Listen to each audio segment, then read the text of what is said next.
Why is she here at 3 a.m.? Arthur Coleman heard the words crash inside his head the moment his eyes met the blue glow of the digital clock above the kitchen door, fixed at 3:07 a.m.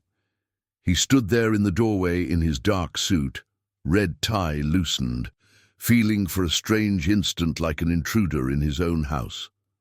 The Christmas Eve party was over, the laughter and clinking glasses gone, but the air still smelled of roasted turkey and wine. The mansion behind him lay mostly dark, a glass and steel palace finally quiet. Only this kitchen rectangle burned with harsh white light, as if the night had forgotten to end here. At the center of that light, a slender girl in a red sweater and white apron stood at the sink, elbows tucked close to her body, washing dishes with hands so raw and red they almost matched her sleeves. Plates and bowls rose around her in unsteady towers, silverware slept in cloudy water, crystal glasses waited like fragile soldiers in a line. The faucet roared in front of her, foam clinging to her wrists like pale bracelets. Each time a plate slipped a little in her grip, her shoulders flinched, as if bracing for a shout that never came. She looked less like help and more like someone stranded on a shrinking island of stainless steel. He recognized her, of course, but realized he had never truly looked at her before. Claire, Teresa's daughter, usually just a flash of blonde hair, a quiet, "Good evening, sir," somewhere at the edges of his vision. Now she was the only living thing in the room, the rest of the house reduced to reflections in the polished fridge doors. On a strip of counter near the back door, a worn backpack slumped against the wall, its fabric frayed at the corners. One zipper was adorned with a loop of blue ribbon, holding a tiny medal-shaped charm that winked under the kitchen light. Arthur's gaze drifted from the charm back to the glowing digits on the clock, insisting on the absurdity of the scene. 3 in the morning, and a teenager was elbow-deep in someone else's dirty dishes. No one should have been working at that hour, not after he had generously announced that the staff was free to go home and enjoy what was left of Christmas Eve.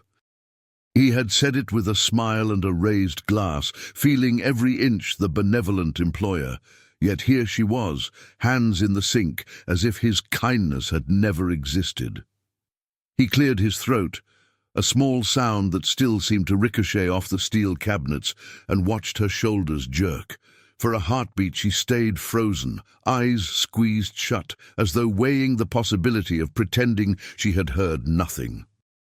Then slowly she turned off the faucet, and the roar of water died, leaving the hum of the refrigerator suddenly loud in the silence. When she finally looked over her shoulder, her face seemed even paler under the unforgiving light. A damp strand of hair pasted to her cheek. Her eyes were red at the edges, with the grainy tiredness of someone who had pushed past midnight too many nights in a row. "Claire," he said, and his own voice surprised him.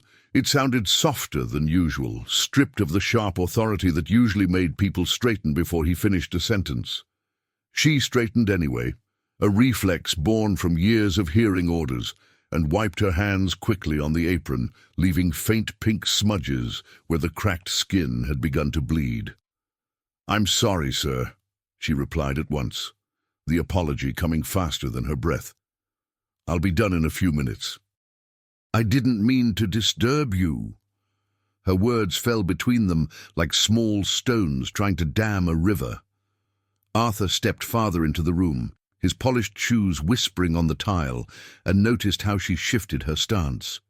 She placed herself just slightly between him and the towering stacks of dishes, as if the mess were a personal failure to be hidden.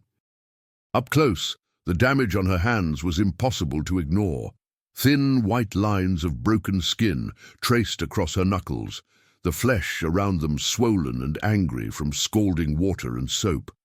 Behind her, in the faint reflection of the glass cabinet doors, he could see the distant glow of the Christmas tree in the living room, its colored lights blinking patiently in the dark. The contrast between that gentle glow and this harsh kitchen light made the room feel even colder. "You're not supposed to be here tonight," he said at last, not unkindly, but with the firmness of a man, used to his decisions being final. "I sent everyone home after dinner, including your mother." Claire dropped her gaze, even though she was already staring at the sink, fingers groping blindly for another plate to hold. "She was tired, sir," she murmured. "I told her I would finish. It's no trouble." The last two words sounded practiced, like something she had said too many times to too many people. No trouble. The phrase echoed strangely in his head as he took in the mountains of plates, the greasy roasting pans, the delicate crystal that could not risk a dishwasher. He glanced again at the clock, at the stubborn blue 3:07, as if time itself were arguing with her. Outside the small window over the sink, he could see snow drifting down in slow motion, softening the world beyond the glass. From here, the night looked peaceful and kind, a postcard version of Christmas, but inside this room, peace felt very far away.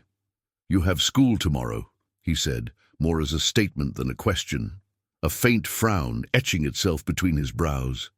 Her hands tightened imperceptibly around the plate she was holding, the ceramic giving a tiny warning squeak.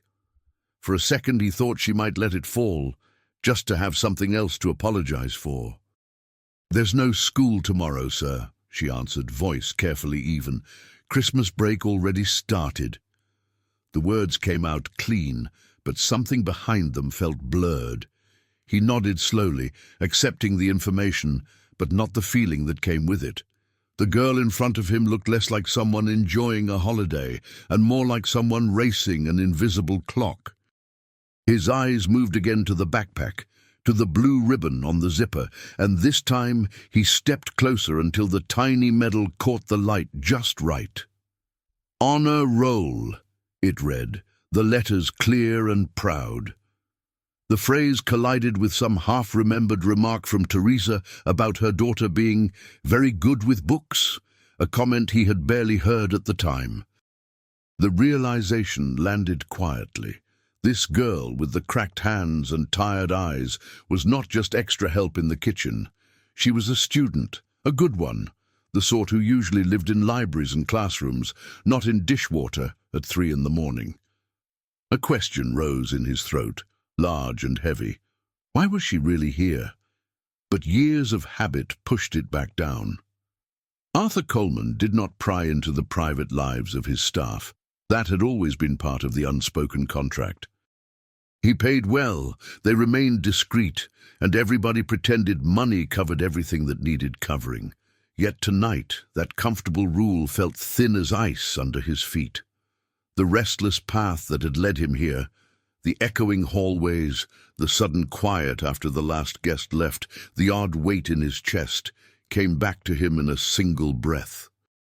Standing there, with the soft blink of the Christmas tree behind him and the smell of cooling food in the air, he sensed that if he turned away now and returned to his dark bedroom, he would be leaving behind something important, something he did not yet understand. The sight of her raw hands and the proud little ribbon tugged at a part of him he had spent years learning to ignore. And somewhere beneath the polished surface of his practiced indifference, the unanswered question kept pulsing, as steady and insistent as the numbers on the clock. Why was she here, at 3 in the morning, washing dishes in his house instead of sleeping toward the future she clearly deserved? The kitchen fell into a heavy, breath-held quiet the moment Claire turned off the faucet, as if the room itself were afraid to make a sound. Arthur remained by the doorway, not moving, not blinking, just watching her stand there with dripping hands and shoulders drawn tight. The faint hum of the refrigerator filled the silence, steady and intrusive, ticking off seconds neither of them seemed ready to claim. Somewhere deeper in the house, a clock chimed a single note, muffled by distance, reminding Arthur that he should be asleep and she should not be here at all. Yet neither of them stepped back into the places they belonged. Claire swallowed hard, the movement small but visible in the bright kitchen light, and turned her face slightly away, as if trying to hide the tremble in her jaw. The reed of her irritated hands stood out sharply against the pale metal of the sink, tiny rivers of water running down her wrists and dripping onto the apron. Arthur noticed the way she clasped her fingers together, holding them against her chest as though protecting a wound. There was a stiffness in her posture, a quiet, practiced fear that made his stomach tighten with a feeling he couldn't easily name. It wasn't just exhaustion. It was something deeper, something she was used to carrying. He took another slow step forward, the sound of his shoes muted by the immensity of the room, and Claire immediately straightened, flinching like a deer catching a branch snap. She lifted her chin a little, trying to arrange her expression into something neutral, but the effort only made the fatigue beneath her eyes more visible. Arthur realized, with a sudden, uncomfortable jolt, that she wasn't afraid of being reprimanded. She was afraid of being seen, afraid that if he looked too closely, he might find something she had worked very hard to hide. And for a moment, he wondered how many times she'd had to mask her truth in front of people who barely noticed her. "You don't have to rush," Arthur said, the words sounding almost foreign in his own voice. He wasn't accustomed to offering softness, especially at this hour, especially in this space where everything ran on schedules and precision. Claire nodded automatically, but the nod felt empty, like she was responding out of habit rather than belief. She kept her gaze fixed on the sink, as though looking at him directly might shatter her composure. The quiet stretched between them in a thin, fragile line. Arthur let his eyes drift around the kitchen, over the towering piles of dishes, the abandoned platters, the crumbs scattered like confetti from a celebration she hadn't been invited to enjoy, and then back to her. "You shouldn't be doing this alone," he added, softer still.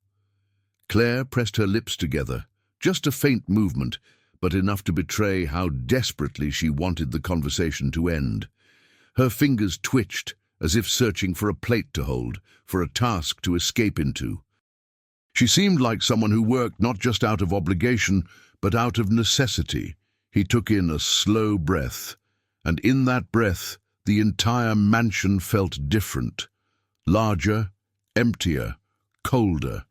He imagined her standing here for hours after the party ended, surrounded by the leftovers of wealth she would never taste, her tired hands submerged in scalding water while the guests left in chauffeured cars.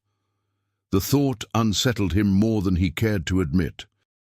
He had always assumed kindness was built into the paycheck, that generosity came in the form of Christmas bonuses and early dismissal. But now he saw the gap between assumption and reality stretching like a chasm. Claire finally spoke again, her voice soft but steadier than before. "I didn't want her to worry," she said, still not looking at him. "Mum wasn't feeling well, and she tries not to show it." The words slipped out like something she hadn't meant to reveal, and she quickly bit down on the rest. Arthur felt something twist inside him, a slow, cold turn of suspicion he didn't welcome. Teresa had been moving slower lately, pale, tired. He had noticed it, yes, but only in the detached way one notices a dim light bulb or a creaking door hinge, something to fix eventually. Before he could speak, Claire reached for the faucet again, as if running water could wash away the conversation. But her hands shook slightly, and she paused mid-movement, closing her eyes just long enough for him to glimpse the exhaustion etched deep beneath her resolve. Arthur watched her with a tightening in his chest, a feeling that reminded him of the edge of old memories he rarely allowed himself to approach. Something about her posture, her quiet endurance, stirred a piece of him that had been dormant for far too long. "Claire," he said again, more gently this time, "you shouldn't have to cover for her, not like this." Her eyes flickered up just for a second, and in that brief glance he saw a mixture of pride, fear, and something like defiance. "It's not covering," she whispered. "It's helping." The distinction meant everything to her. He could hear it in her voice, but it only deepened the knot in his chest. Helping shouldn't break a person. Helping shouldn't bleed through the cracks in their hands. The silence returned, deeper now, no longer the stunned quiet of surprise, but a heavy, thinking quiet. A silence that asked questions neither of them were ready to answer. Arthur found himself standing closer to her than he had intended, close enough to see the trembling thinness of her breathing, and as he looked at her, really looked, he realized that whatever had brought her here at this hour was not a simple favor, not a misplaced sense of responsibility. It was something urgent, something desperate, something she was determined to keep from falling apart. And for the first time that night, Arthur felt the faint, chilling sense that Claire wasn't the only one hiding a truth. The mansion, spotless and perfect, suddenly felt like a stage where a story had been unfolding for weeks, maybe months, right under his nose, and he had been the only one not paying attention. The silence, after the clatter, told him more than any words could. Something was terribly wrong, and this was only the beginning. Arthur wandered back through the dim hallway, leaving the kitchen's harsh light behind, yet carrying its weight like a stone in his chest. The silence of the mansion felt different now, no longer peaceful, but hollow, like a grand stage after the final act, where only forgotten props remain. As he walked, the soft glow of framed photographs along the corridor began to catch his attention, pulling him into memories he had spent years avoiding. Each image was a window into a life he thought he had left neatly folded in the past, but tonight those windows stood wide open, letting old ghosts slip through. The first photograph showed him in a dusty uniform, lean and sunburned, smiling in front of a makeshift tent. His arm rested over the shoulder of a young man with dark hair and bright, unguarded eyes, Miguel Ramirez. The two of them looked impossibly young, almost reckless, unaware of the years waiting to turn them into different men. Arthur paused, fingertips brushing the glass, and felt an old, dull ache pulse in his ribs. He remembered the cold mornings in the wilderness, the metallic scent of fear, and the way Miguel used to say, "If we get out of this, Art, I'm going to see my baby born no matter what." He moved to the next frame, this one taken after the war, when he stood in front of the small office that later became the foundation of his empire. The smile on his face was different there, sharper, hungrier, full of a determination that had no time for Christmas trees or late-night kitchen lights. That was the Arthur people still recognized, decisive, unstoppable, always in control. But as he stared at the photo now, he felt a thin thread of shame curling beneath his ribs. That version of himself had been so sure he could outrun grief simply by running fast enough. Another photograph stopped him completely, a grainy image creased at the corners, showing a group of soldiers huddled around a campfire in the snow. Miguel sat with his hands outstretched toward the flames, laughing at something out of frame, his breath a faint cloud in the freezing air. Arthur remembered the night vividly, the quiet promise Miguel had whispered when the others slept. "If something happens to me, just make sure they're safe. My wife, my baby, just make sure."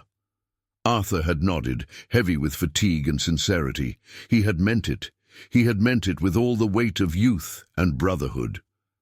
But life had a way of stealing promises and burying them under decades of noise. He closed his eyes briefly, feeling the familiar sting of guilt settle over him. A guilt he had pushed so far down that he forgot its name.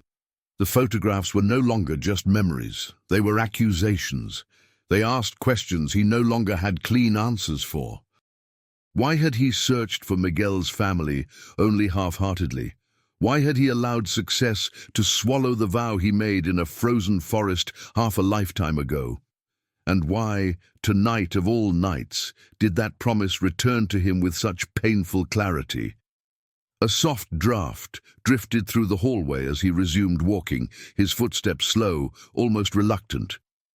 He reached the final frame, a framed letter, yellowed with time, protected behind glass like an artifact. It was the last letter Miguel had ever sent. Arthur leaned closer, reading the familiar handwriting. "Tell Art I'll make it home in time for the birth. If not, he'll know what to do." Beneath it, an old address, scrawled quickly, nearly faded. He had looked once, years ago, but the trail had gone cold. Families move, people disappear, and the world turns. Tonight, however, something felt different. The pieces he had ignored for so long were shifting, aligning, tugging him toward a truth he wasn't ready to face, a truth that flickered at the edges of his mind, sparked by Claire's raw hands and Teresa's slow, tired steps. He couldn't yet give it shape, but the possibility lingered, unsettling and persistent. Arthur took a slow breath, chest tightening as if the air itself resisted him. The life before the fall, his life, had been built on ambition, survival, and a few carefully buried regrets. But now those regrets were stirring, and the past was no longer content to stay in its frame. Something was waiting for him in the shadows of his own history, and as he reached out and touched the glass covering Miguel's letter, a cold certainty passed through him. The story unfolding in his kitchen was no isolated hardship. It was connected to something older, deeper, something he had once promised to protect. And though he didn't yet know how, he sensed that Claire's quiet suffering and Teresa's hidden illness were tied to a debt he had never fully paid. In the quiet stillness of the hallway, surrounded by frozen memories, Arthur felt the first crack in the life he had built. A crack that whispered, with gentle but undeniable insistence, that the past was not done with him yet. The next morning arrived not with warmth, but with a grey, muted light that filtered through the tall windows of the dining room, settling over the house like a thin layer of frost. Arthur sat alone at the long mahogany table, a cup of untouched coffee cooling at his elbow as he stared absently at the polished surface. The house was too quiet, the kind of quiet that didn't soothe, it pressed. It reminded him of the night before, of Claire's trembling shoulders and the strange weight that had settled behind her eyes. He found himself listening for any small sound in the servants' corridor, the soft shuffle of Teresa's careful steps. When it finally came, distant and slow, Arthur lifted his head. Teresa entered the room with her usual composure, though today the movement of her body told a different story. She walked with a stiffness she tried to disguise beneath her polite smile, her hand discreetly pressing against her side before she straightened herself. The gesture was small, but Arthur caught it instantly, and it clung to him like ice. He watched her pour coffee, the liquid steady while her breath was not. "Good morning, Mr. Coleman," she said gently, her voice touched with that familiar warmth she carried like a private melody. But her eyes looked tired. Not the tired of long hours, this was the tired of someone carrying pain quietly, determined not to let it spill into the world. Arthur waited until she set the pot down before he spoke. "Teresa," he began, keeping his tone even, "I saw Claire working very late last night." She froze for the briefest moment, a moment so small that anyone else might have missed it. Only the slightest tremor in her hand betrayed her. "Oh," she said softly. "She shouldn't have troubled you, sir. I told her to rest." She must have misunderstood. The lie was delicate, almost tender, built not to deceive him but to protect someone else. It carried the weight of a mother shielding her daughter with the only shield she had left, her silence. He glanced at her again, this time more carefully, noticing the faint pallor beneath her makeup, the way she avoided bending too much, the quiet effort she used just to stand upright. "Is she all right?" he asked, though what he wanted to say was, "Are you all right?" Teresa smiled, and the smile was the kind that softened people, made them trust her, made them believe everything would always be fine. "She's just tired," Teresa answered. You know how young people are. They push themselves too hard." She said it lightly, but her eyes, those soft, dark eyes, carried a fear that couldn't be masked. Arthur felt a slow, cold pressure build in his chest. Claire's hands had been red and cracked, her eyes ringed with fatigue, her movements heavy with responsibility no teenager should carry. A student with an honor roll ribbon should have been sleeping, dreaming of college, not scrubbing dishes at 3 a.m, but he kept his voice calm, careful. "I was under the impression Claire was still attending school," he said. Teresa stiffened, and that stiffness was answer enough. Her breath caught before she managed to respond. "She is," she said too quickly. "She will be. These last few weeks have simply been complicated." Complicated. The word hovered in the air like a veil, thin enough that Arthur could see the outline of something larger behind it. He leaned back slowly, allowing the silence to stretch until she looked away, unable to hold his gaze. Her shoulders rose and fell with a small, weary sigh, and Arthur felt something shift inside him again. Another piece of a puzzle he hadn't realized he was solving. Claire wasn't absent because she was irresponsible or rebellious. She was absent because something, or someone, needed her more than school did. "Is she working extra hours?" he asked gently. "Or helping you because you're not feeling well?" Teresa flinched, just a flicker, and pressed her lips together. She opened her mouth once, then closed it, as though the truth had reached her tongue, but pride had pulled it back. "It's nothing you need to worry about, Mr. Coleman," she finally whispered. "We're handling it. We're handling it." The words, meant to reassure, instead carried the sound of desperation dressed as dignity. And beneath that facade, Arthur sensed a quiet panic. The panic of a mother trying to keep the ground from crumbling beneath her daughter's feet. The silence in the room grew heavier, thick with unspoken truths. Arthur watched Teresa closely, recalling the pill bottles he had glimpsed once by accident months earlier, the ones she quickly tucked away before he could read the labels. He had forgotten about them then, convinced it wasn't his place to pry. But now those memories returned with sharp clarity, the concealed coughs, the careful steps, the sudden disappearances for breaks, and the way she pretended nothing was wrong, even when her body betrayed her. Arthur set his cup down, the soft clink sounding louder than it should. "If there's something I should know," he said quietly, "I'd prefer you tell me." Teresa swallowed hard, her throat tightening visibly. "There's nothing, sir," she murmured, her voice fragile but steady, "except life being heavier these days." She turned slightly, gathering the empty plates from the table, but the motion made her wince, a small, sharp wince that pierced Arthur like a needle. She mastered immediately, as if practicing the art for months, but he had seen it. In that moment he knew something with absolute certainty. Claire wasn't hiding because she wanted to.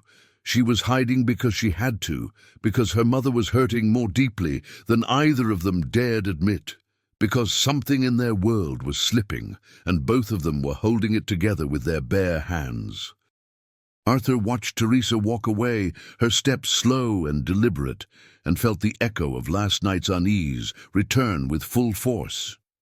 Something inside this house, inside this family, was breaking, and without fully understanding why, Arthur felt himself pulled toward the truth with the same gravity that had drawn him into the kitchen at 3 a.m. Whatever was happening, it was bigger than chores and schedules, bigger than a girl missing school.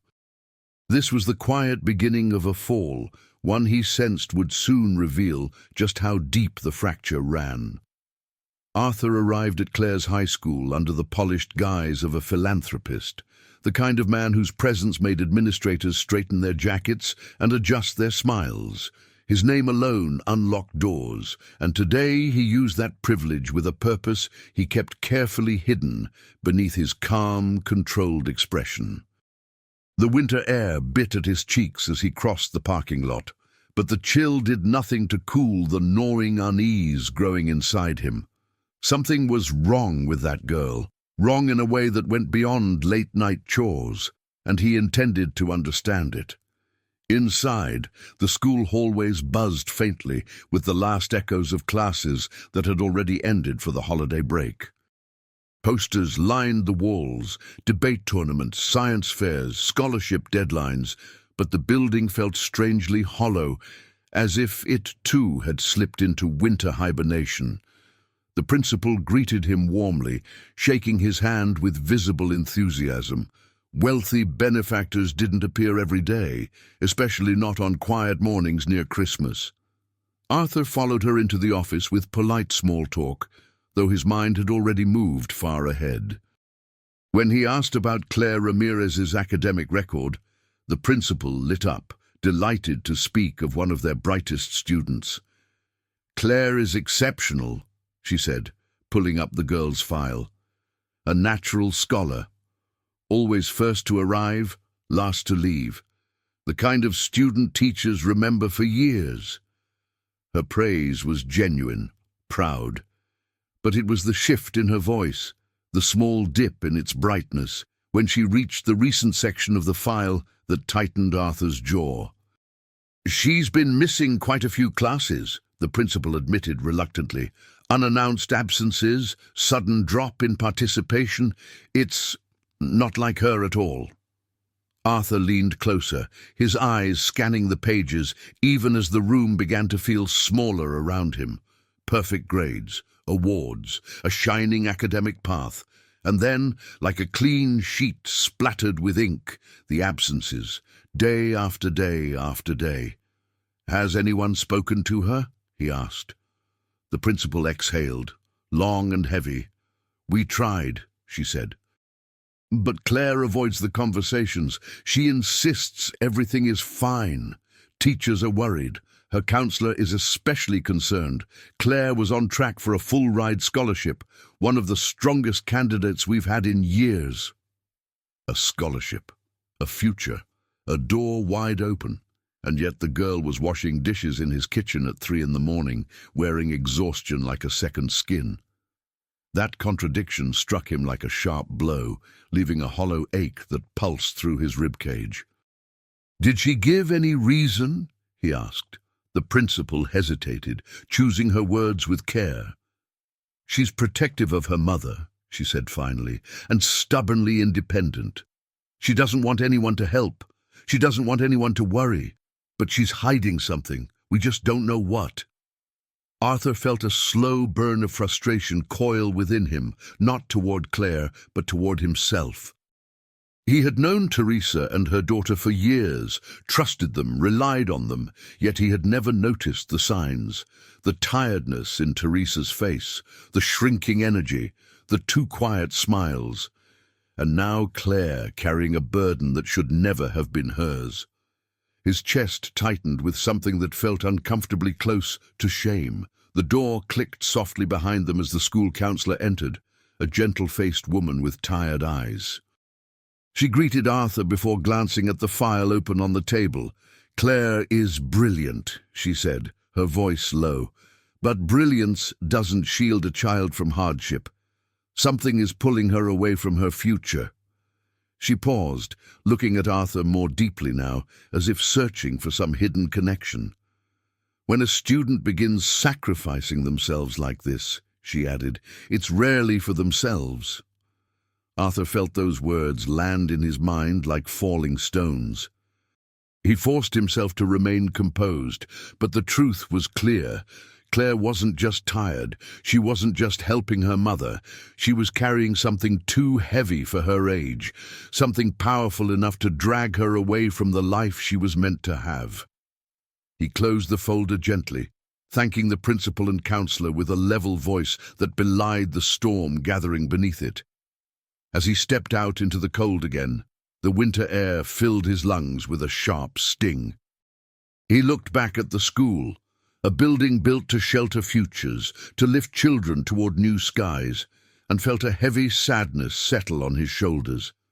Claire should have been inside that building, learning, dreaming, living. Instead, she was trapped in a world shrinking around her, one that forced her hands into dishwater instead of textbooks. Walking back to his car, Arthur felt the first true wound of the story cut through him. Not a wound inflicted on him, but one he witnessed. Claire's life was bending under the weight of something he still could not see clearly, but it was bending toward breaking, and now he could no longer pretend he didn't notice. The first wound was not hers, it was his.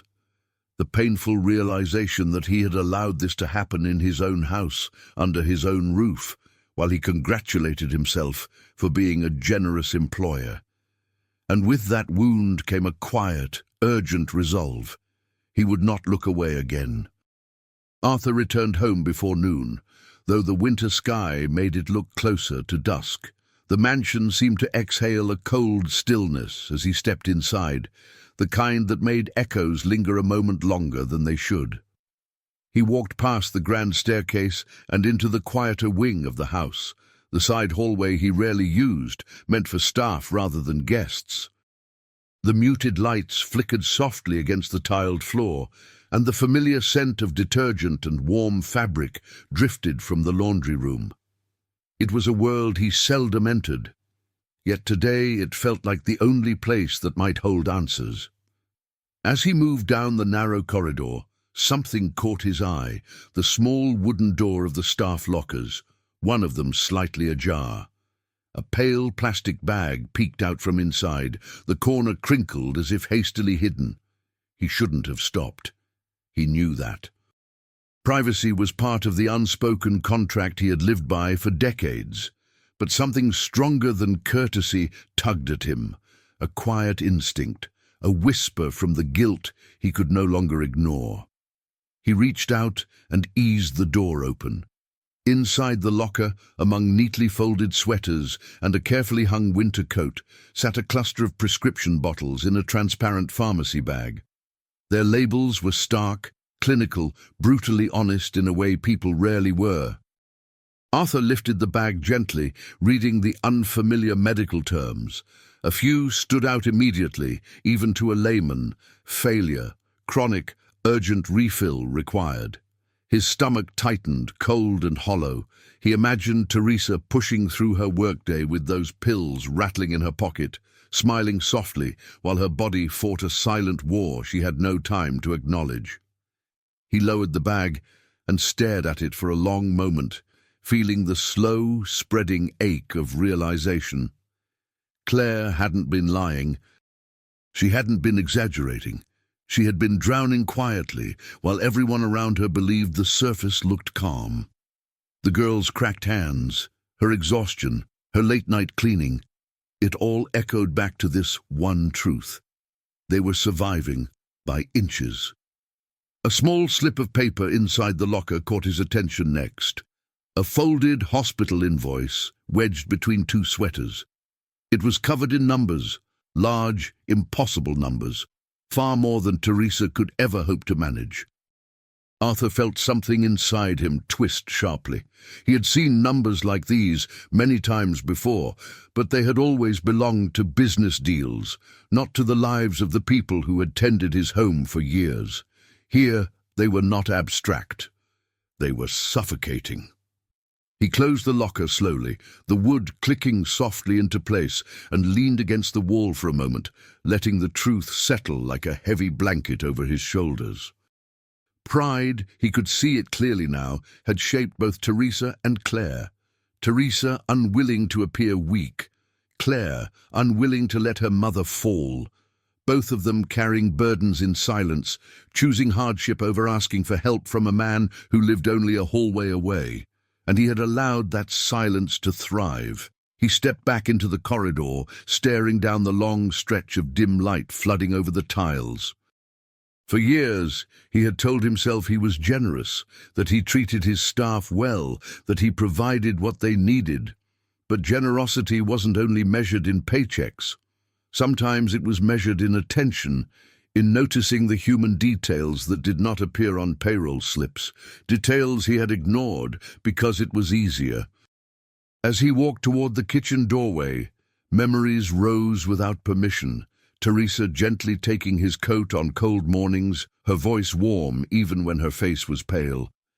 Claire sweeping around the dining room with the silent grace of someone trying not to be noticed. The way both of them smiled, soft, reserved, almost apologetic, as if their presence in his home needed constant justification. Pride, he realized, was not always loud. Sometimes it was quiet. Sometimes it was a girl refusing to quit, and a mother determined not to ask for help. Arthur entered the sunlit kitchen and paused, the memories of last night returning in sharp detail. Claire's trembling shoulders, the rawness of her hands, the fear behind her politeness. He walked to the counter and touched the edge of the sink, imagining her standing exactly where he was, fighting to hold her world together while everyone around her slept. A slow breath escaped him, heavy with something he didn't want to name. Guilt, yes, but also responsibility. The kind that crept into a man's conscience and refused to leave. The kind that came not from obligation, but from a truth he felt forming deep inside him. Something was wrong in the lives of these two women, and he had failed to see it. Worse, he had benefited from their silence. As he stood there, lost in thought, the hallway clock chimed a dull, distant note. Time was ticking again, no longer quiet. It demanded he move. It demanded he choose whether he would return to the safety of detachment or step fully into the reality that had been unfolding beneath his roof. He did not yet know the whole truth, but he knew enough to understand that the weight crushing Teresa and Claire had become more than any pride should bear. And as he looked at the thin strip of winter light stretching across the floor, Arthur felt the shift inside him grow stronger, an unfamiliar pull toward action, toward uncovering the rest of a story that was no longer just theirs. The weight of pride was no longer theirs alone. The hospital smelled of bleach and weary hope, the kind that clung to the walls like old paint. Arthur walked its fluorescent-lit corridors with a tension in his shoulders he hadn't felt in years.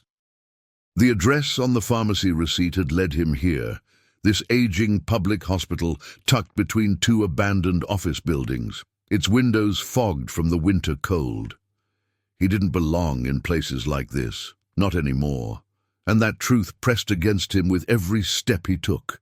But Claire and Teresa did, and that was the reason his chest felt tight, as if his heart were bracing for impact.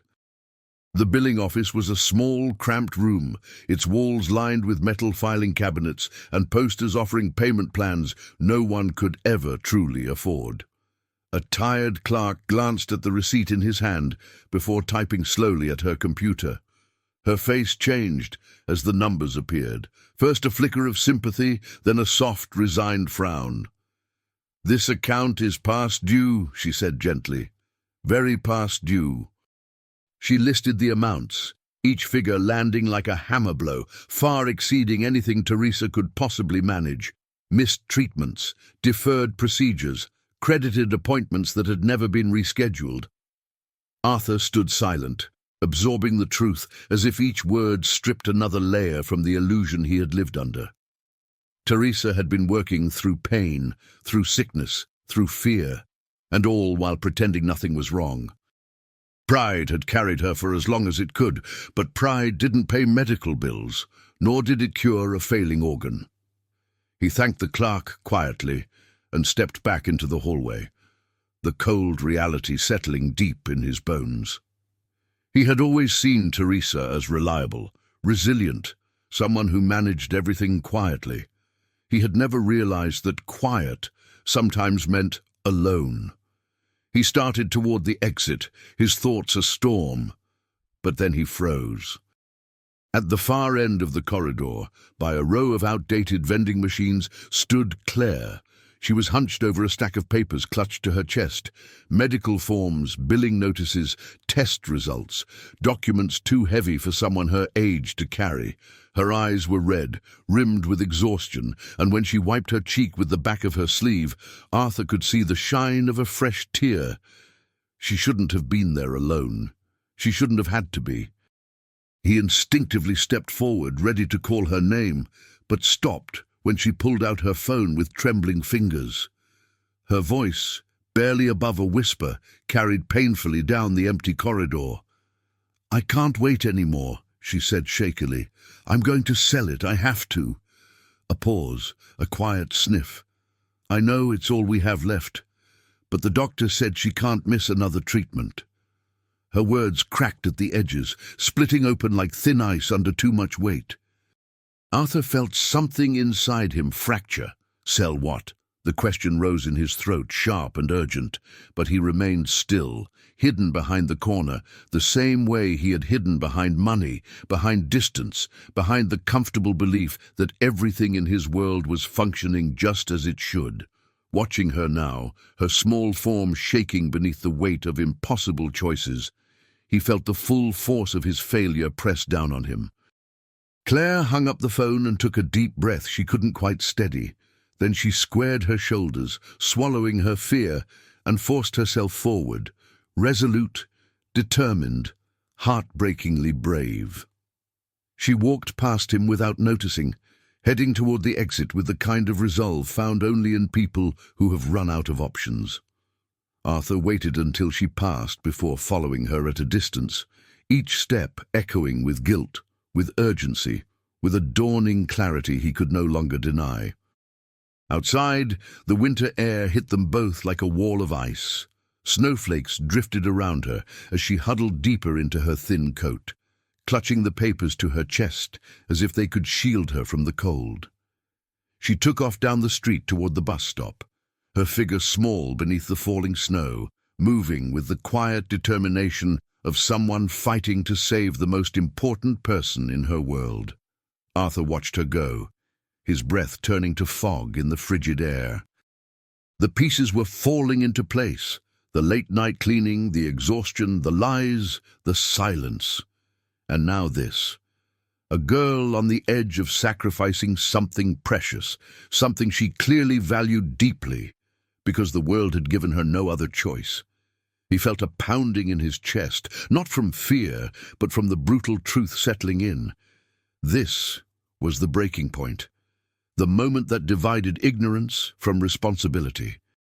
The moment he could no longer pretend he didn't see the pain unfolding right in front of him. As Claire disappeared into the snowy distance, Arthur remained still for a long moment, the falling snow gathering on his coat like a quiet accusation. She was planning to sell something she cherished, something meaningful enough to break her voice when she spoke of it. He didn't know what it was yet. But he knew one thing, with absolute certainty. He could not let her face this alone anymore. That night, the mansion felt impossibly large, as if its high ceilings and glass walls had stretched further in the dark, leaving Arthur wandering through a world that no longer resembled his own. The echoes of his footsteps followed him through the hallway like quiet reminders of everything he had missed, every sign Teresa had hidden, every burden Claire had carried, every truth he had chosen not to see. He reached his study without quite remembering how he got there, drawn by the warm glow of the Christmas tree lights reflecting off the glass doors. They blinked gently, patient and indifferent, their cheerfulness painfully out of place. He sank into the leather chair behind his desk, the fatigue of the day pooling heavily in his limbs. The room was perfectly arranged, untouched since the party, decanters aligned in a crystal row, books dusted and straight on the shelves, his father's old clock ticking with unhurried confidence. Everything in the room looked solid, dependable, built to last. Everything except the man sitting at the desk. Arthur ran a hand over his face, feeling the lines that years of success and solitude had carved into it. The moment he closed his eyes, Claire's small figure in the hospital corridor flashed vividly before him, her trembling hands clutching papers she should never have had to hold. He leaned forward, elbows on the desk, and let out a slow, uneven breath. "Sell it," she had said. "I'm going to sell it." The words echoed and re-echoed inside him, sharp as broken glass. What could she possibly own that mattered enough to break her voice? a locket, a keepsake, a relic of her mother's past? Whatever it was, she was desperate enough to let it go, desperate enough to sacrifice something precious just to keep her mother alive. That kind of sacrifice belonged to someone who had run out of road, someone who had learned too young that the world did not soften for good people. He stood and walked to the window, looking out over the snowy grounds. The landscape was blanketed in white, soft and serene, as if the world beyond his home were untouched by suffering. But he knew better now. Beyond this glass, in that cold night, a 17-year-old girl was fighting against a storm she could not withstand alone. He pressed a hand to the window pane, feeling the chill bleed into his skin. For years he had believed himself a good man, not perfect, not warm, but fair, generous, just. Yet what good was generosity if it failed to see the person standing right in front of him? He crossed the room and unlocked the tall cabinet tucked beside the fireplace, revealing a small, rusted metal box inside, a box he had not touched in decades. Its weight was oddly familiar in his hands, like an old memory waking up. He carried it to the desk and sat again, staring at it. The latch was worn, the hinges rusted. It had survived deserts, snowfields, and a war. And buried inside were pieces of a promise he had once made in a freezing forest, a promise he had allowed life to bury beneath business meetings and boardrooms and silent guilt. His fingers hovered over the latch but did not open it yet. The past felt too close, too alive, and he feared that opening the box would tear open everything he had kept sealed: loss, regret, and the face of a friend he failed to honor, a friend whose family he had promised to protect, a friend whose unborn child he had sworn he would look after if anything ever happened. He pushed the box slightly away, breathing deeply, trying to steady the current of emotions he had never allowed himself to feel. Outside, the snow fell harder, tapping softly against the window like gentle warnings. He thought of Teresa's soft smile, strained with pain, of Claire's trembling hands, of the honor roll ribbon dangling from a frayed zipper, of the words she spoke in the hospital corridor, soaked with fear and determination. He sank back in his chair and covered his face with both hands, the weight of the night pressing down on him. His heart beat with an unfamiliar heaviness. Guilt, yes, but something else too. A sense of responsibility that refused to loosen its grip. A whisper from the past, telling him that something long buried was returning to reclaim its place in his life. He opened his eyes slowly and stared again at the metal box. The house was silent except for the soft ticking of the old clock, marking each second with merciless precision. Time was moving, with or without him. And somewhere out there, a girl was making choices no child should have to make. Arthur pulled the box closer, his fingers tightening around its cold frame. He wasn't ready, but readiness no longer mattered. Tonight was the night everything shifted. Tonight was the night he felt the truth rising around him like snowdrifts, impossible to ignore. And as the clock marked another slow, inevitable second, Arthur finally accepted what had been calling to him since 3 a.m. He could no longer stand on the sidelines of this story. The night of doubt had ended. What came next could no longer wait. The metal box sat open on Arthur's desk, its contents spread before him like fragments of a life he had tried and failed to bury. Faded photographs curled at the edges from age, weathered letters stained by fingerprints and time, a torn envelope with a return address written in the unmistakable handwriting of a young soldier who believed he would come home. Arthur traced the name Miguel Ramirez with a trembling thumb, the past striking him with a force that made his breath falter. Hope, he realized, was sometimes born not from miracles, but from painful remembrance. He lifted the first letter carefully, unfolding the thin paper as though it might crumble. The familiar voice of Miguel echoed inside him with every line, a voice filled with dreams of fatherhood, with devotion to a wife he adored, with faith that the war would end before his child was born. "If anything happens," one line read, "tell Art he'll know what to do." Arthur closed his eyes, feeling the old wound tear wider. He had known what to do. He simply hadn't done it. Life had swept him forward. Success had numbed him. Grief had taken the edge off his promises until they grew dull and distant. He had left Miguel's memory behind, believing the past stayed in the past. But now, in the quiet of his study, the past stared him in the face. He opened a second letter, the ink smudged in places. Miguel spoke of his growing family, of plans to build a small home, of wanting his child to have more than he'd ever had. "Her name will carry my father's pride," he wrote. Ramirez must mean something good. Arthur felt something in his chest twist sharply. Ramirez. Teresa's full name echoed in his memory. Teresa Alvarez Ramirez. A coincidence, perhaps, but one that suddenly felt far too heavy, too pointed, too cruelly aligned to ignore.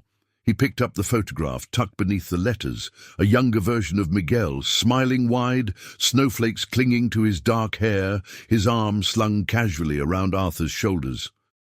Behind them was a forest blanketed in winter white, the same kind of night the world was wrapped in now. Arthur felt the old warmth of friendship flicker again, a warmth he had not allowed himself to feel in decades. Miguel looked alive in the picture. Alive in a way that made Arthur's throat tighten painfully. He laid the photograph gently on the desk and reached for the last item in the box, a neatly folded document he had not seen since the day he returned home from war. It was Miguel's file, military records, next of kin, and the contact information Arthur had once used in a futile attempt to find the family. But people move, addresses fade. He had stopped searching far too soon. He had told himself that if destiny wanted the promise fulfilled, destiny would bring that family back to him. Now destiny felt as though it had been standing in his kitchen at 3 a.m., wearing a red sweater and washing dishes with bleeding hands. Arthur sat back in his chair, the realization settling into him like a slow dawn. Could Claire truly be connected to the man who saved his life? Could Teresa, gentle, soft-spoken Teresa, be tied to the friend who died believing Arthur would take care of the family he left behind? The possibility pulsed through him, at once terrifying and strangely hopeful. If it were true, then this was not coincidence. It was a second chance. A chance he did not deserve, but had been given anyway. He looked again at the photograph of Miguel, his friend's smile frozen in time. "If this is you," Arthur whispered into the quiet room, "I'm listening now." The words trembled slightly, surprising him. He had not spoken to the dead in many years, but tonight the line between memory and presence felt thin, as if the past were leaning over his shoulder. A soft rustling sound outside the study snapped him back to the present. He rose and stepped toward the doorway, expecting emptiness. But faintly, from down the hall, he heard movement, the kind of soft, cautious footsteps only someone trying not to be noticed would make. Claire's room was in that direction. He imagined her slipping quietly through the shadows, carrying the weight of her mother's illness, the hospital bills, the impossible choices. She was fighting alone, clinging to strands of hope she didn't yet believe in. Arthur returned to the desk and looked again at the letters. The hope inside them, written in Miguel's youthful handwriting, felt like a small flame rekindling in his chest. Maybe this was his moment to step toward something good, toward redemption, toward the promise he should have kept. But more importantly, toward the two women struggling just a few rooms away. He gathered the letters and photograph, stacking them neatly as the old clock ticked steadily in the background, its sound no longer haunting but guiding. Hope, he realized, was flickering in the quiet corners of the night, soft, fragile, but undeniably alive, a reminder that the world still offered second chances even to men who had failed. And for the first time since 3 a.m., Arthur felt the faint, trembling certainty that he was being pulled toward a truth he was meant to find, a truth that would connect past and present, a truth that, if he followed it, might change everything. The flicker of hope was faint, but it was enough. He would not let it fade. The next morning broke cold and brittle, the kind of winter air that seemed to sharpen every sound. Arthur stepped out of the mansion wrapped in a dark wool coat, his breath clouding in front of him as he crossed the driveway toward his car. He didn't fully understand why he was doing this, why he felt compelled to follow the thread of Claire's desperation, but something in him had shifted permanently. The letters, the photograph, the name Ramirez pulsing through his thoughts, it all tugged him forward with the quiet inevitability of fate. He drove through the grey city streets until he reached a small row of old shops, weathered awnings, frosted windows, a stillness that felt untouched by the season's joy. And there, squeezed between a laundromat and a discount clothing store, hung a faded sign, Harper's Pawn and Trade. Its metal letters rattled softly in the winter wind. Arthur pulled into a parking space, his pulse steady but heavy, aware that this was not a place a man like him usually entered, but ready now to go where Claire had gone.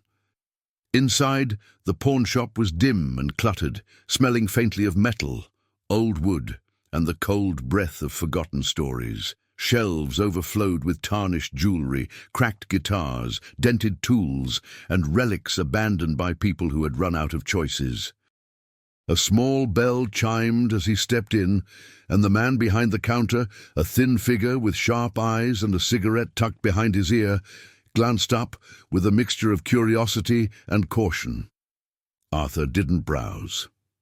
He walked straight to the glass case near the counter, scanning its contents with a silent urgency. The man leaned forward, noting the intensity in Arthur's gaze. "Looking for something specific?" he asked. Arthur cleared his throat, keeping his voice controlled. "A girl came here recently," he said. "Young, blonde, 17. The man frowned a little, but his eyes flickered with recognition. "Yeah, quiet kid. Looked scared." He tapped the ash of his unlit cigarette against the counter. "She brought in a locket." Arthur's chest tightened. "May I see it?" The pawnbroker hesitated, then reached beneath the counter and withdrew a small velvet tray. On it lay a delicate gold locket, its engraving worn but still visible in the soft light. Arthur recognized it instantly from the faint description he had overheard at the hospital, the one thing Claire had seemed terrified to part with. He lifted it gently, feeling the faint warmth of its metal against his skin. A simple piece of jewelry to most, but to Claire it must have been a thread holding her world together. He turned it over carefully, and there on the back were 3 engraved initials.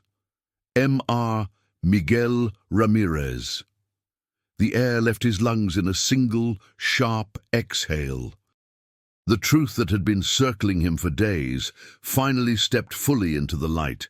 This was not just a keepsake, it was a legacy, a connection, a lifeline between past and present that had somehow found its way back into his hands. "What did she say?" Arthur asked softly, still staring at the locket. The pawnbroker shrugged. "Said she needed the money immediately. Didn't want to sell it, you could tell. Hands were shaking the whole time. I offered her a loan instead of a full sale, but she said she couldn't risk owing anything, said her mom needed treatment and she didn't have time to think." Arthur closed his eyes for a moment, the weight of the locket anchoring him in a way that felt both painful and sacred. Teresa's illness, Claire's fear, the unpaid bills, and now the heirloom of a man who died saving his life sitting in a pawnshop because he had failed the family he once promised to protect. He opened his eyes and met the pawnbroker's gaze. "I'd like to buy it back." The man nodded slowly, as if expecting that. They exchanged a few quiet words about price. Arthur barely registered the number. It could have been $10 or 10,000, and he would have paid without blinking. He tucked the locket into a small protective pouch and slipped it into his coat pocket, feeling its presence against his chest like a heartbeat. As he stepped out of the pawn shop, the cold wind bit at his face, carrying with it the faint sound of distant traffic. But beneath the noise of the city, there was something else.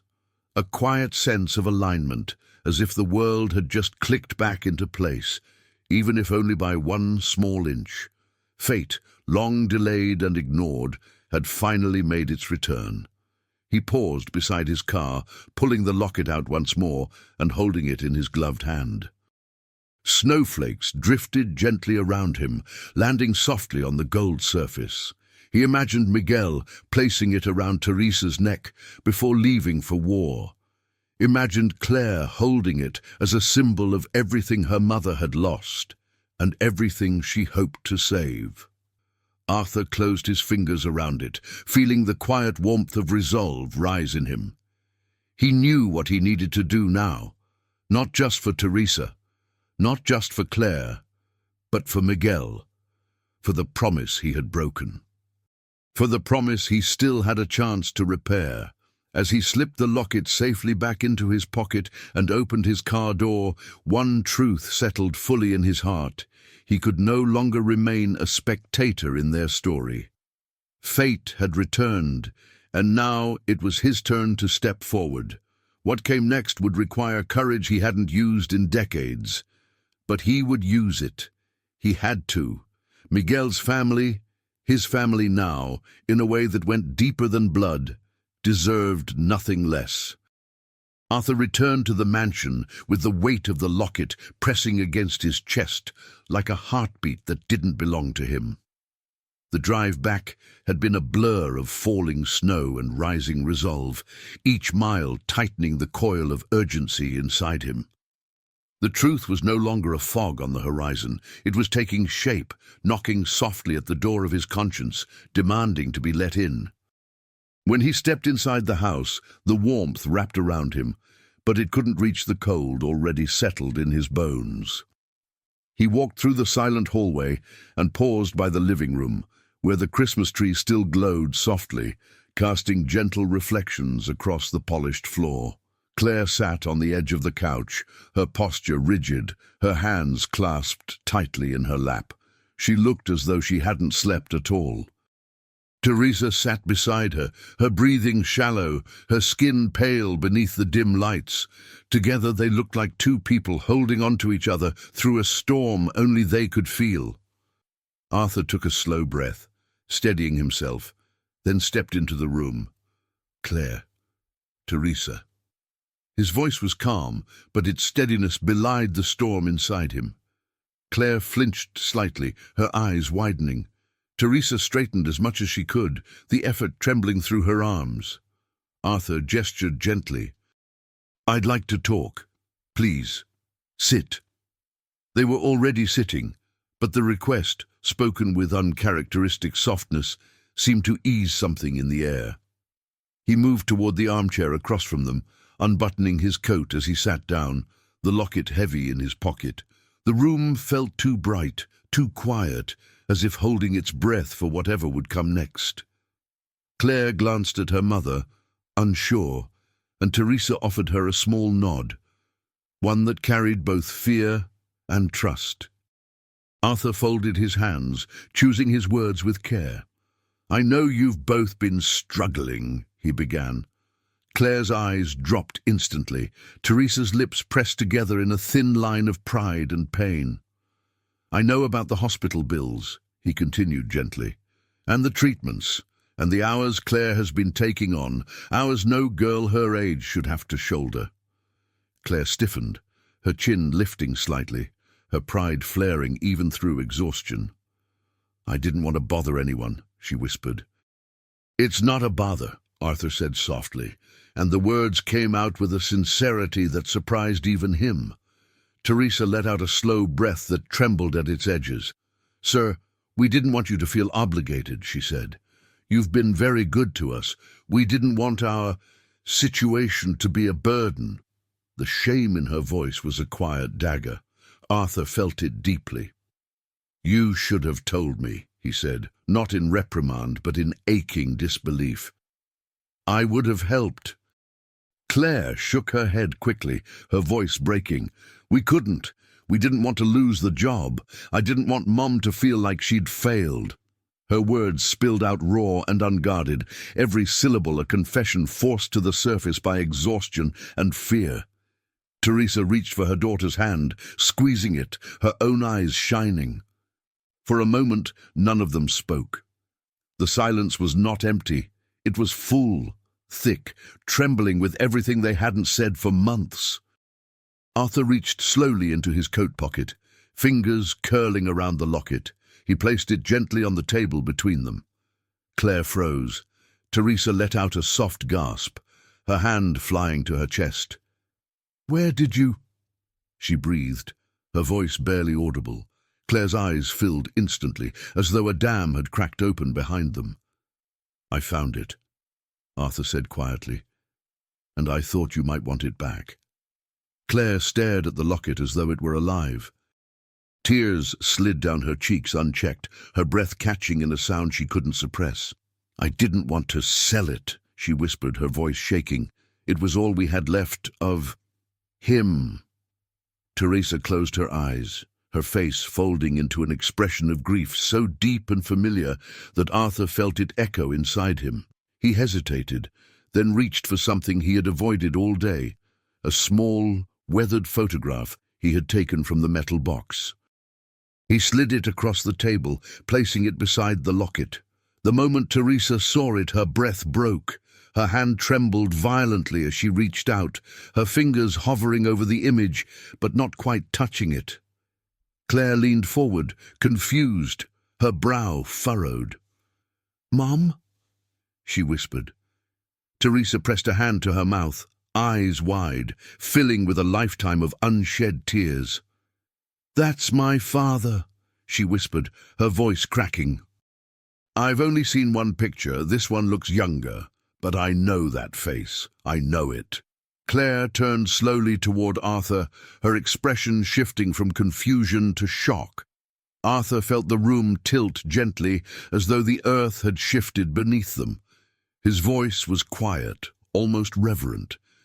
"His name was Miguel Ramirez," he said. "He was my friend, my brother in the war." Teresa's tears fell freely now. Claire's breath caught in her throat, her eyes darting between her mother and Arthur, the truth forming at the edges of her understanding. Arthur's gaze softened. "I made him a promise," he continued gently. "A promise to look after his family if anything happened to him." He paused, his regret raw and unguarded. "And I failed. I didn't find you in time. I didn't know." The weight of the revelation settled over them like snowfall, soft, but deep enough to reshape the landscape of their lives. Teresa covered her face with both hands, grief and relief mixing in a painful, overwhelming surge. Claire shook her head in disbelief, tears streaming silently. The room fell utterly still, the cliffhanger hanging between them like a held breath, the truth only partially revealed. Enough to shatter their world, but leaving the questions of what came next lingering in the quiet air, trembling with the promise of everything still to come. For a long moment, no one moved. The house seemed to fall into a deeper stillness, as if even the walls were listening. Teresa lowered her trembling hands from her face, her breath uneven, her eyes searching Arthur's with a mixture of disbelief, recognition, and something far older, an ache carried through generations. Claire sat beside her, frozen in place, her hand wrapped around the locket as if it were the only thing tethering her to reality. Arthur remained seated, not wanting to overwhelm them, not wanting to repeat the mistakes of a younger version of himself who had let fear and ambition silence duty. He leaned forward slowly, resting his forearms on his knees, his voice soft. "Teresa, I didn't know where to find you. When I came back from the war, All I had was the address on that letter. The house was empty. The neighbors said the family had moved. I searched, but... His voice cracked, the words catching like thorns in his throat. But I didn't search hard enough. And life pushed me forward. Teresa nodded shakily, her eyes distant, drifting through memories of a childhood held together by her mother's courage and quiet sorrow. My mother rarely spoke of that time, she whispered. She said my father went missing. She waited for weeks, then months, then years. She kept his letters in a metal tin under her bed, but she never believed anyone would come looking for us. She worked in kitchens, cleaned houses, took whatever jobs she could. She told me once she didn't want anyone to feel responsible for her. A small, painful smile tugged at her lips. Pride runs deep in our family. Claire looked between them, her expression softening as she understood her mother in a new, deeper way. So you knew him? She whispered to Arthur. You were close? Arthur nodded, the immensity of that truth settling upon him again. He saved my life, he said simply, more than once. He was brave, stubborn, and hopeful in a way none of us could understand. He talked about you, Teresa. Not by name, you weren't born yet, but he talked about wanting a daughter with your mother's eyes. He carried her picture everywhere, and he made me swear... His voice faltered again. You swear that if he didn't come home, I would make sure you didn't face the world alone. Teresa's tears flowed silently, each one carrying decades of unanswered questions. All these years, she murmured, I thought his promise had died with him. Arthur shook his head. No, I let it die, but it didn't. It found its way back to me, through your daughter, through everything she has been forced to carry. Claire looked down at the locket in her hand, the engraved initials catching the light. Mum, why didn't you tell me? She asked, her voice small. Teresa's shoulders trembled. Because I wanted you to look forward, not backward, she whispered. Because the past never saved us. It only reminded me of what we lost. And her voice broke. I didn't want you to feel abandoned by a man you never knew. Arthur leaned in gently, his voice a quiet thread. He didn't abandon you. He trusted me. He chose me. And I failed him. He paused, letting the weight of that confession settle. But I have a chance now to keep the promise I broke, if you'll let me. The room filled with a silence far deeper than before, a silence woven from forgiveness, shock, and the fragile beginnings of hope.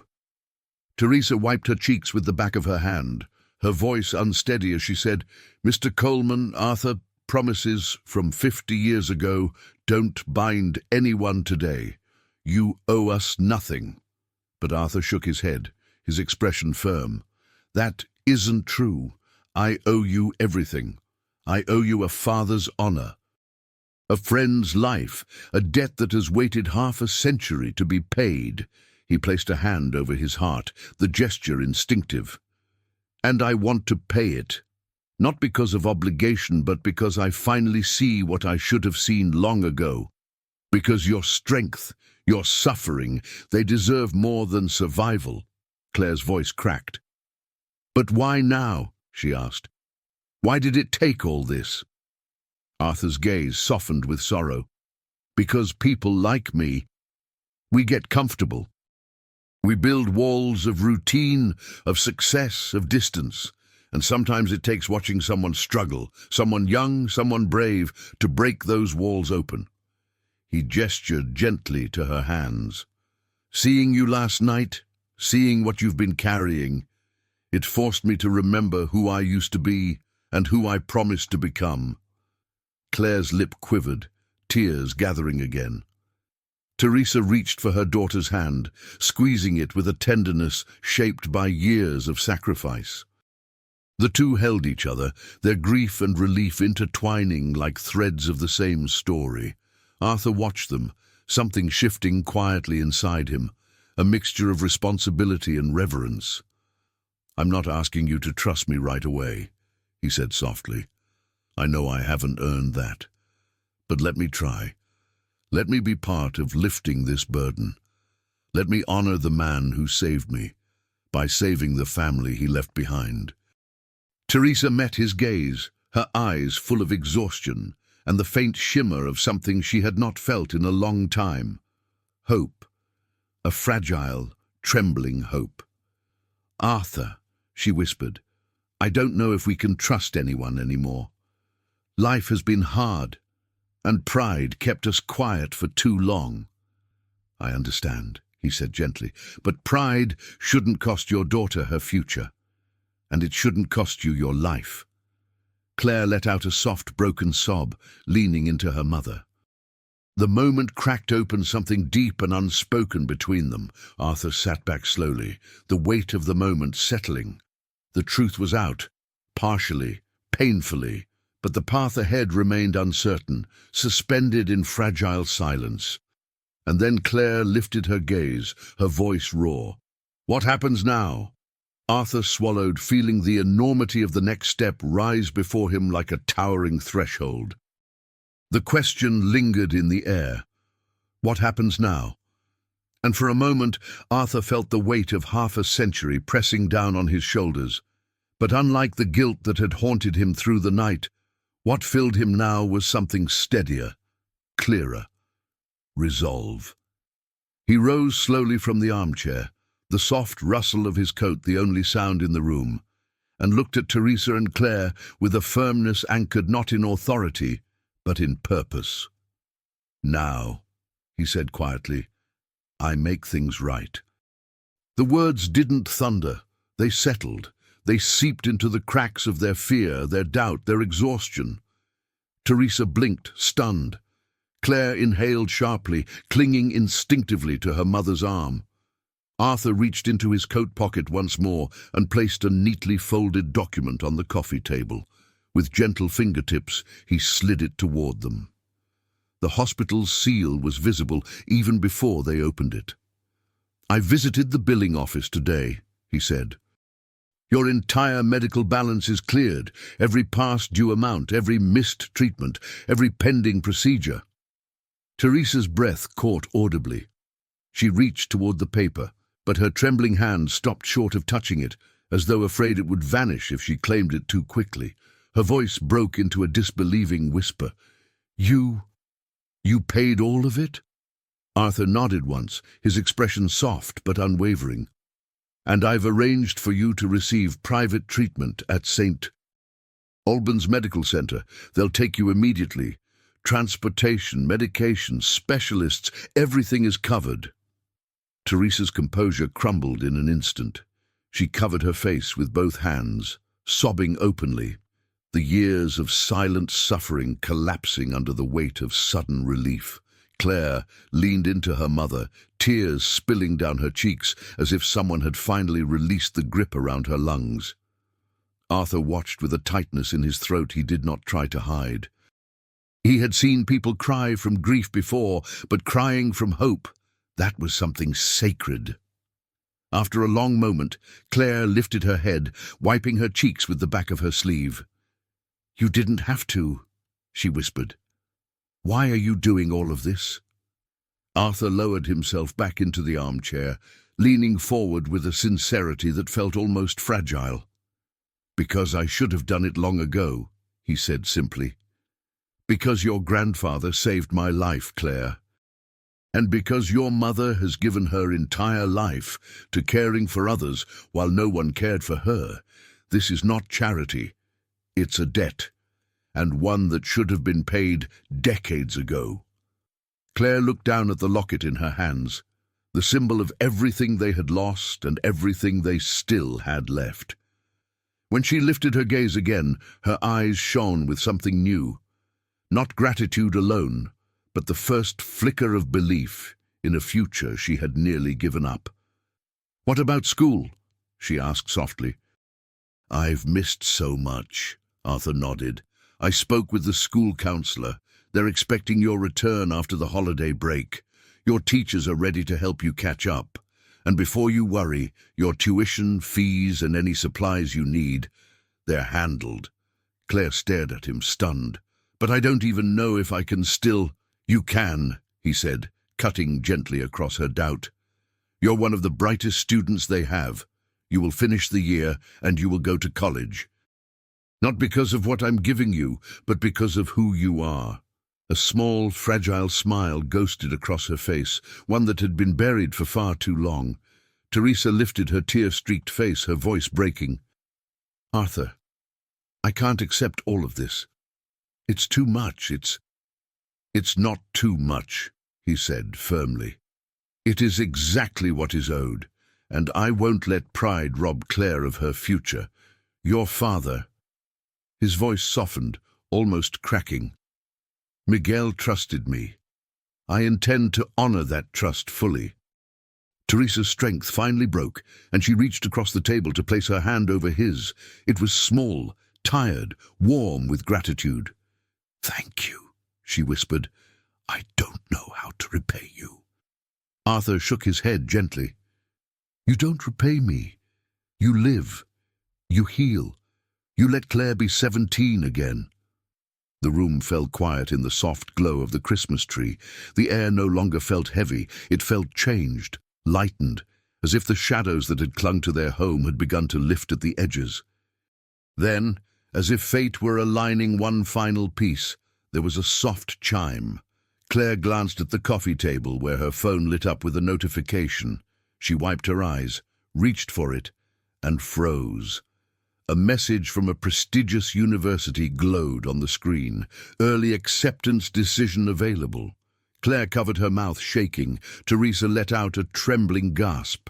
Arthur felt his heartbeat grow still, suspended in the quiet between possibility and revelation. "Open it," he said softly. Claire held the phone close, her finger hovering above the screen. Her breath shook.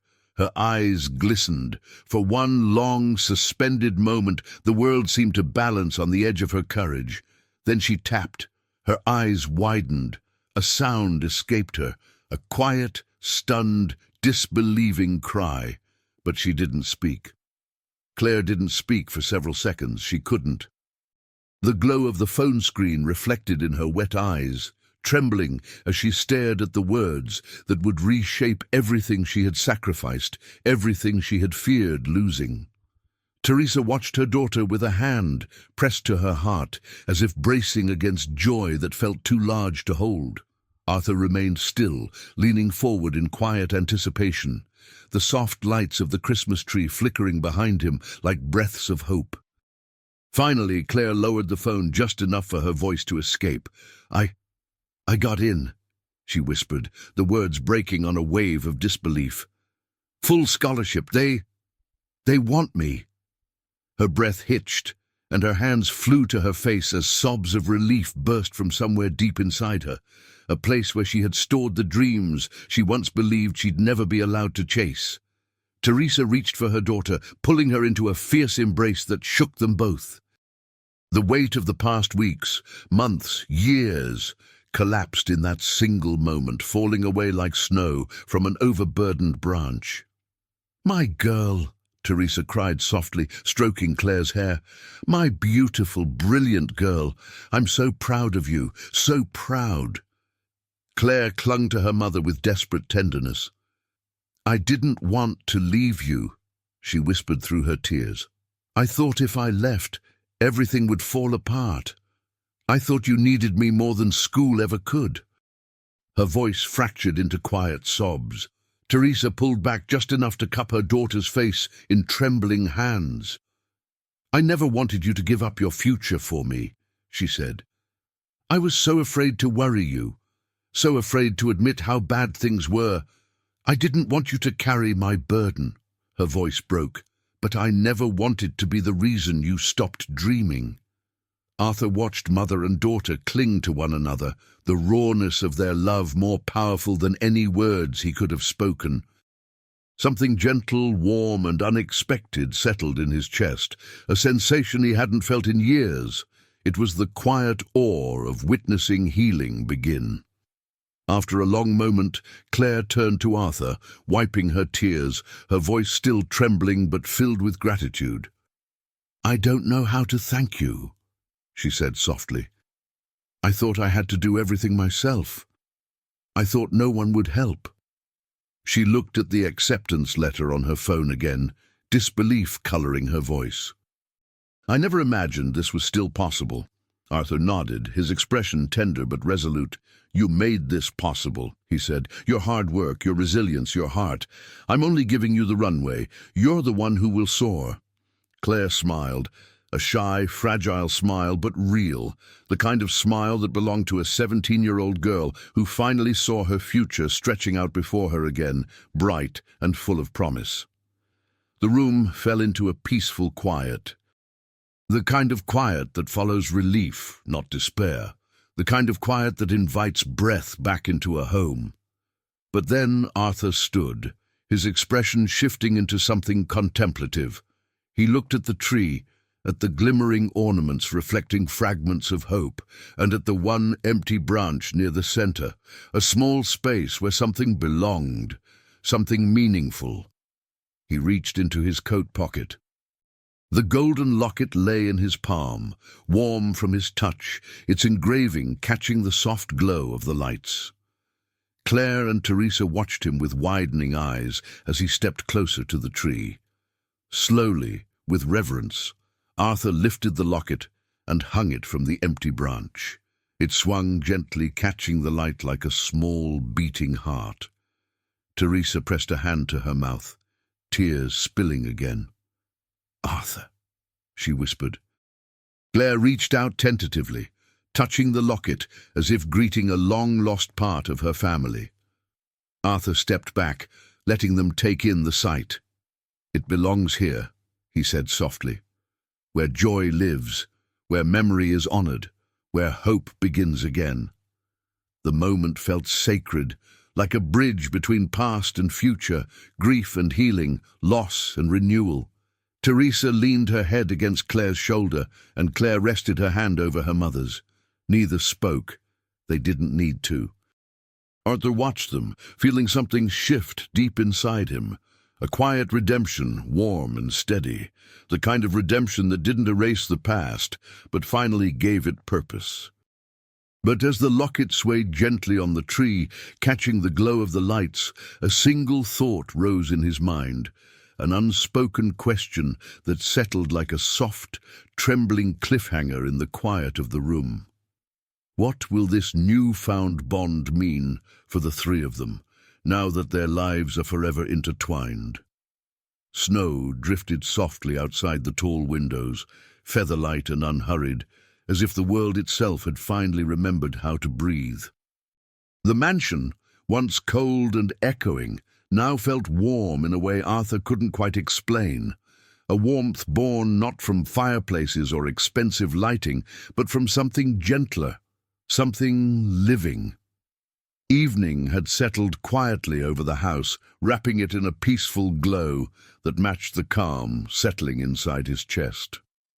Teresa rested comfortably on the sofa, her breathing steadier now, her body wrapped in a soft blanket Arthur had brought from the linen closet. Claire sat close beside her, the acceptance letter open on her lap, reading it again and again, as though needing to remind herself that the future truly belonged to her once more. Arthur watched them from the armchair across the room, hands folded loosely, his heart full in a way he hadn't expected at this stage of life. The locket swayed faintly on the Christmas tree, catching the warm light of the twinkling bulbs. It felt like a bridge between the man he had once promised to be and the man he had finally become. Arthur, Teresa said softly, breaking the comfortable silence, I don't know how life brought us back to you, but thank you. Her voice carried no weight of obligation now, only sincerity. Claire nodded, her eyes glimmering with the kind of peace that comes only after long storms. You didn't just help us, she said. You changed everything. Arthur's expression warmed, though his gaze drifted once more to the locket. You both gave me something too, he said, voice low and thoughtful. You reminded me of the promises that matter, of the duties we shouldn't run from, of the families we build, even when life scatters us. A comfortable silence followed, one filled with understanding rather than pain. Claire leaned into her mother, who placed a gentle hand on her daughter's cheek, pride radiating from her tired smile. Arthur felt a quiet fullness fill the room, as if Miguel himself lingered in the space between them, watching with the soft satisfaction of a father whose legacy had returned to the light. Claire rose and approached the tree, lifting the locket carefully. She looked up at Arthur. "May I keep it?" Her voice was almost reverent. "It was always yours," he said. She placed it around her mother's neck, fastening it with delicate hands. Teresa's eyes closed as the cool metal touched her skin, a gesture that completed something deep, private, and long overdue. Arthur stood slowly, stepping closer to them. For the first time in many years, he felt no guilt, no regret, only calm, only gratitude. "Tomorrow," he said gently, "we start again. New treatments, new routines, new beginnings." He turned to Claire. "And you prepare for school, for your future, for everything you nearly lost, but didn't." Claire nodded, tears slipping down her cheeks, but her smile steady and bright. "I won't waste it," she whispered. "I promise." Teresa reached for Arthur's hand, squeezing it with a quiet strength. "Miguel would be proud," she said softly. Arthur's breath caught, not in pain, but in a tender ache that had waited 50 years to be healed. Snow fell a little thicker outside. The lights glowed a little warmer inside. And the three of them sat together beneath the soft shimmer of the Christmas tree, not as employer and employees, not as strangers bound by duty, but as people whose lives had intertwined in a way only fate and love could have arranged. Arthur closed his eyes for a moment, letting the peace settle fully in his soul. For the first time since the war, he felt whole. And so, in the quiet of Christmas night, beneath the gentle glow of the locket's reflection, a future was rewritten, not through grand gestures, but through compassion, courage, and the redemption that only truth can bring. If this story touched your heart, leave a heart in the comments, subscribe to the channel, and click on the final screen to watch another story full of kindness, healing, and redemption.